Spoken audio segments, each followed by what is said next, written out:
का जो टॉपिक था बेंजीन रिंग यानी कि रेजोनेंस एनर्जी, तो हमने एक चीज़ समझी कि बेंजीन रिंग के स्ट्रक्चर और स्टेबिलिटी को अगर समझना है तो जो दो मॉडर्न थ्योरी दी गई हैं, यानी पहला जो थ्योरी है वो रेजोनेंस यानी कि रेजोनेंस भी कह सकते हो या बैलेंस बॉन्ड थ्योरी कहो, दूसरा है मॉलिकुलर ऑर्बिटल थ्योरी।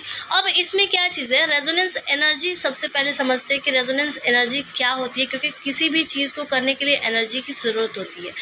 तो during delocalization some energy releases is called resonance energy, यानी कि डीलोकलाइजेशन का मतलब होता है कि इलेक्ट्रॉन्स का ट्रांसफ़र होना, एक जगह से दूसरी जगह पे पोजीशंस का ट्रांसफ़र होना डीलोकलाइजेशन होता है।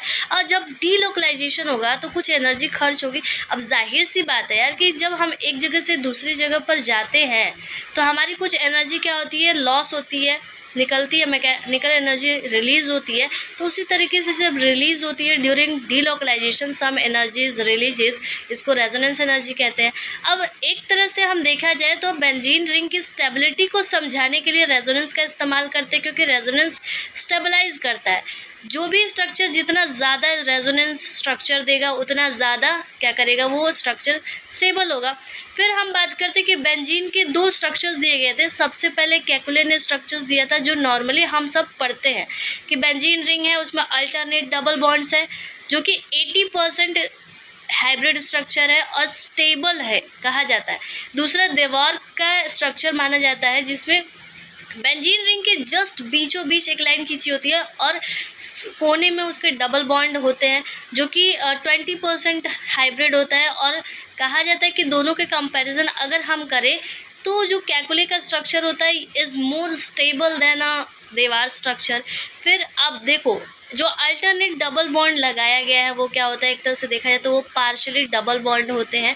तो उनका जो एक मानक एक्सपेरिमेंटल वैल्यू निकल के आई थी 1.39 एंगस्ट्रॉम, जो कि सिंगल बॉन्ड यानी कि 1.54 एंगस्ट्रॉम और डबल बॉन्ड जो है कार्बन कार्बन के बीच का 1.34 एंगस्ट्रॉम के बीच की वैल्यू होती है पार्शियल डबल बॉन्ड।